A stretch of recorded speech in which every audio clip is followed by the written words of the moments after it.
चलिए आज हम लोग जानते हैं रसायन विज्ञान की परिभाषा। तो रसायन विज्ञान जो होती है वह विज्ञान की शाखा होती है और रसायन विज्ञान में किसी पदार्थ या द्रव्य के गुणों, संरचनाओं और संगठन का अध्ययन किया जाता है। तो रसायन विज्ञान किसे कहते हैं या इसको हम कैसे डिफाइन कर सकते हैं? तो विज्ञान की वह शाखा जिसमें पदार्थों के गुणों, संरचनाओं एवं संगठनों का अध्ययन किया जाता है रसायन विज्ञान कहलाती है। रसायन विज्ञान की ये परिभाषा हो गई। और गुण में जैसे पानी है तो पानी द्रव अवस्था में पाया है, रंगहीन है, तो वह उसका गुण हो गया। संरचना में अगर हम उसके अंदर देखेंगे तो उसकी संरचना कुछ कोरी होती है, वो उसकी संरचना हो गई। और संगठन में ये जल जो होता है जिसका रासायनिक सूत्र H2O होता है, हाइड्रोजन और ऑक्सीजन से मिलकर बना हुआ है, तो इसका संगठन यह है। यानी किन किन चीज़ों से मिलकर के बना है वो संगठन हो गया, उसकी बनावट कैसी वो संरचना हो गया, और उसका गुण क्या है, वह किस तरीके से दिखता है, उनका गंध या आकार कैसा है, वह गंध कैसा है, वह चीज़ें गुणों में आ जाती हैं। तो यह होता है कि पदार्थ के गुणों, संरचना और संगठन का अध्ययन किया जाता है। तो फिर से एक बार परिभाषा इसकी देखिए कि विज्ञान की वह शाखा जिसमें किसी पदार्थ के गुणों, संरचनाओं, संगठनों का अध्ययन किया जाता है रसायन विज्ञान कहलाती है। और इसी को हम इंग्लिश में कैसे जानेंगे, कैसे बताएंगे कि the branch of science which deals with the study of properties, structure and composition of matters are called chemistry.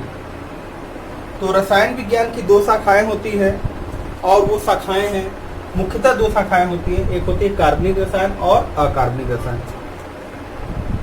कार्बनिक रसायन जिस तरीके से हमने रसायन विज्ञान की परिभाषा दी है उसी तरीके से कार्बनिक रसायन और अकार्बनिक रसायन की भी परिभाषा आसानी से दिया जा सकता है। आप ये देख रहे हैं ना, इसमें पदार्थ है, पदार्थ भी दो तरीके का है, कार्बनिक पदार्थ और अकार्बनिक पदार्थ। तो कार्बनिक पदार्थ का अध्ययन करेंगे तो किसके अंतर्गत आएगा, कार्बनिक रसायन में, और अकार्बनिक पदार्थ का अध्ययन करेंगे तो अकार्बनिक रसायन के अंतर्गत। तो इसको कैसे डिफाइन करेंगे? जैसे सेंटेंस आपने वहां पर बनाया है सेम उसी तरीके से सेंटेंस यहाँ पर भी बनाएंगे और एकदम इजीली इसको डिफाइन कर सकते हैं। कैसे? देखिए, रसायन विज्ञान की वह शाखा जिसमें कार्बनिक पदार्थों के गुणों, संरचनाओं एवं संगठनों का अध्ययन किया जाता है कार्बनिक रसायन कहलाती है। रसायन विज्ञान की वह शाखा जिसमें अकार्बनिक पदार्थों के गुणों, संरचनाओं, संगठनों का अध्ययन किया जाता है अकार्बनिक रसायन कहलाती है। इस तरीके से कार्बनिक रसायन की परिभाषा हो गई और अकार्बनिक रसायन, इन दोनों की परिभाषा एकदम रसायन विज्ञान की परिभाषा से मिलती जुलती है। कि अगर आपको रसायन विज्ञान की परिभाषा सही ढंग से याद है तो आप कार्बनिक रसायन और अकार्बनिक रसायन दोनों की परिभाषा आप आसानी से लिखेंगे। अब देखिए, यहाँ पर ये पॉइंट ये आया है कि कार्बनिक रसायन में कार्बनिक पदार्थ का अध्ययन करेंगे, अकार्बनिक इसमें अकार्बनिक पदार्थ का। तो कार्बनिक पदार्थ क्या होता है, अकार्बनिक पदार्थ क्या होता है, कैसे पहचानेंगे हम? तो यहाँ पर देखिए, इन दोनों को हम अलग कर देते हैं। कार्बनिक पदार्थों में एक सिंपली जो हम मेजरमेंट करते हैं इसका कि जिसमें कार्बन उपस्थित है वह कार्बनिक पदार्थ है और जिसमें कार्बन उपस्थित नहीं है वह अकार्बनिक पदार्थ है। अब ये बात है कि यह जान लेना पूरी तरीके से सही नहीं है क्योंकि अभी कुछ एक्सेप्शन भी आएगा, अपवाद भी आएगा। कैसे? जैसे CH4, फिलहाल हम इसी पर लेते हैं। कार्बन अगर उपस्थित है तो कार्बनिक पदार्थ और कार्बन उपस्थित नहीं है तो अकार्बनिक पदार्थ। कैसे? देखिए, CH4 जो कि जिसका नाम है मीथेन CH4 जिसे मार्स गैस भी कहा जाता है, फायर डैम्प भी कहा जाता है।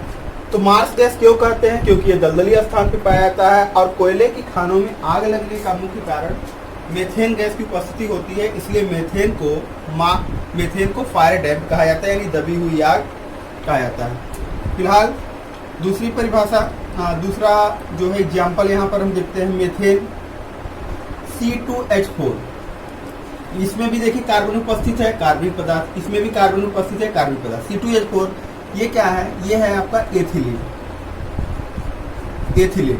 एथिलीन जो है फलों को कृत्रिम विधि द्वारा पकाने के लिए जिस गैस का प्रयोग किया जाता है वह गैस का नाम है एथिलीन। कृत्रिम विधि द्वारा पकाया जाता है।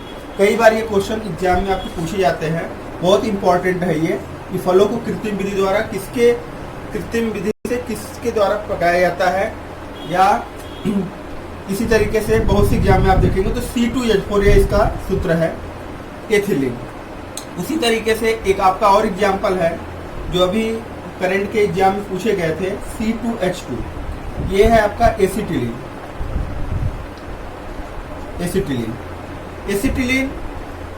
गैस वेल्डिंग में जिस गैस का प्रयोग किया जाता है उस गैस का नाम है एसिटिलीन। तो ये आपका मेथेन, एथीन, एसिटिलीन, ये एल्केन होता है, ये एल्कीन होता है, ये एल्काइन होता है। यह तीनों क्या है? कार्बनिक पदार्थ है। कुछ और भी एग्जाम्पल, प्रयोगशाला में बनने वाला प्रथम कार्बनिक यौगिक N2CONH2, ये है आपका यूरिया। यूरिया को आप जानते होंगे, सफेद रंग का क्रिस्टलीय पदार्थ होता है यूरिया, और यह यूरिया का सूत्र है N2CONH2। यूरिया एक खाद होता है जो कि खेतों में प्रयोग किया जाता है। तो ये यूरिया हो गया, यूरिया का सूत्र ये है। तो कृत्रिम विधि द्वारा मतलब प्रयोगशाला में बनने वाला प्रथम कार्बनिक यौगिक कौन है? यूरिया। अब आप देखते हैं CH3COOH, ये सिरका का सूत्र ये है, ये भी एक कार्बनिक पदार्थ है। उसी तरीके से C2H5OH, इस एथिल अल्कोहल जिसको हम शराब का सूत्र यही होता है, C2H5OH, यह भी एक कार्बनिक पदार्थ है।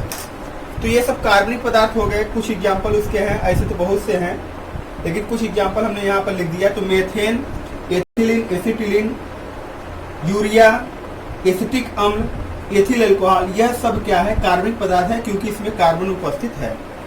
अब हम अकार्बनिक पदार्थ को देखते हैं, जैसे H2O, ये क्या है? जल। यहाँ इसमें कहीं पर आपको कार्बन दिख रहा है? नहीं। इसका मतलब ये कौन सा पदार्थ है? अकार्बनिक पदार्थ है, जिसमें कार्बन उपस्थित नहीं है। NaCl, नमक, इसमें कहीं पर आपको कार्बन दिखा? नहीं। आप क्लोरीन से मत कंफ्यूज होइएगा कि ये C है तो कार्बन होगा, ऐसा नहीं। क्लोरीन है ये, सोडियम और क्लोरीन इससे मिलकर के बना। तो जल हो गया, नमक हो गया, ये क्या है? आपका कार्बनिक पदार्थ है, कार्बन उपस्थित नहीं है। अब आइए H2SO4, ये क्या है? आपका तेजाब। तेजाब का सूत्र होता है H2SO4, जिसको सल्फ्यूरिक अम्ल या गंधक का अम्ल के रूप से जाना जाता है। उसके अलावा और बहुत सी एग्जाम्पल आपको मिलेंगे, जैसे सल्फर डाइऑक्साइड, नाइट्रोजन डाइऑक्साइड। तो इसको आप आसानी से आप ये देख ले रहे हो कि जिसमें कार्बन उपस्थित नहीं है वो अकार्बनिक है। इतना तक तो क्लियर है। लेकिन अब यहाँ पर कुछ आपको एक्सेप्शन मिलेगा, और वो एक्सेप्शन क्या है कि उसमें C यानी कार्बन तो उपस्थित है, लेकिन वो क्या है? अकार्बनिक पदार्थ है। जैसे एग्जाम्पल के रूप में कार्बोनेट,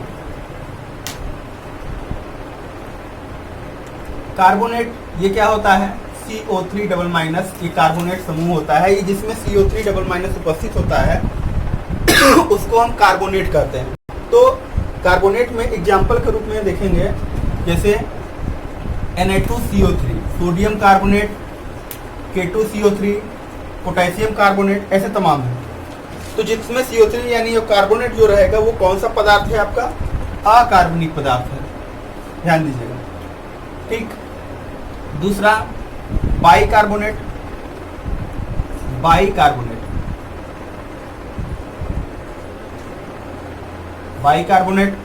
अब ये किसमें? HCO3। देखिए बाइकार्बोनेट का ये एक माइनस है, यहाँ पर दो माइनस है। तो कार्बोनेट कहिए, कार्बोनेट कहेंगे तो इस तरीके से बाइकार्बोनेट, ये बाइकार्बोनेट कहिए चाहे हाइड्रोजन कार्बोनेट कहिए, बात एक ही है। यहाँ पर देखिए NaHCO3, खाने वाला सोडा, NaSCO3, सोडियम बाइकार्बोनेट, खाने वाला सोडे का सूत्र ये है।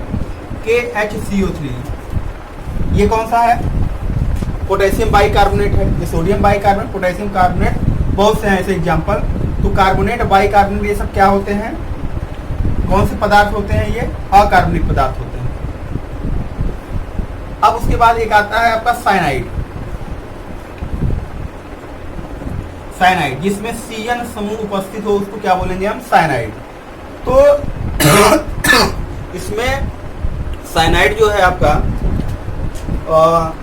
जैसे HCN hydrogen cyanide, NaCN sodium cyanide, KCN potassium cyanide, cyanide. फिर एक आपका ग्रुप है आइसोसाइनाइड।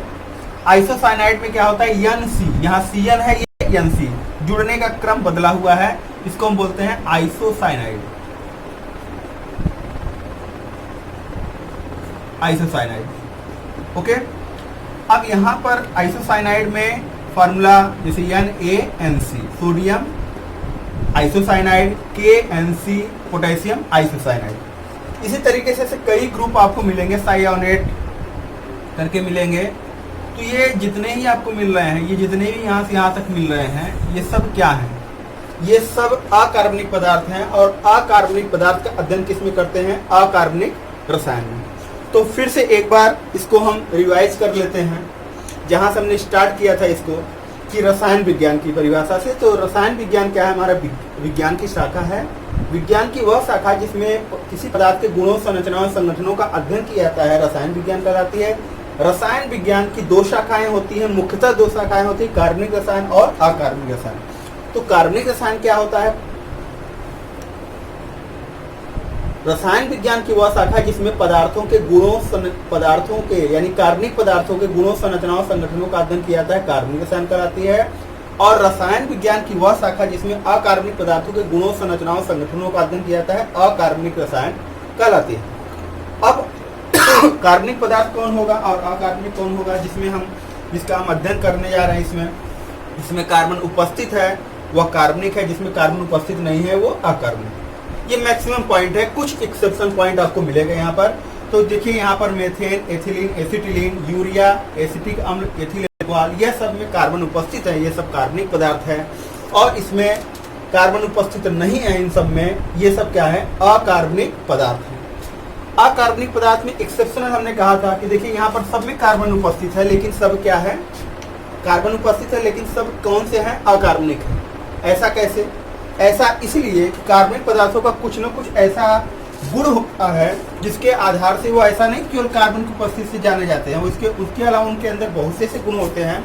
उन गुणों में जो कार्बनिक पदार्थों का गुण उनमें तो पाया जाता है, लेकिन इनमें जो भी कार्बन उपस्थित है, लेकिन इनमें गुण किसका पाया जाता है, अकार्बनिक पदार्थों का पाया जाता है। इसलिए इसको किसकी श्रेणी में रखा गया है, अकार्बनिक रसायन। इसके अलावा दो पॉइंट हमने नहीं बताया अभी, CO2 कार्बन डाइऑक्साइड और कार्बन मोनोऑक्साइड, ये क्या है, यह भी अकार्बनिक पदार्थ के अंतर्गत ही आते हैं। तो आज हमने ये जान लिया कि रसायन विज्ञान की, कार्बनिक रसायन की, अकार्बनिक रसायन की परिभाषा क्या होती है, कौन कौन से कार्बनिक पदार्थ होते हैं और कौन से अकार्बनिक पदार्थ होते हैं। ओके।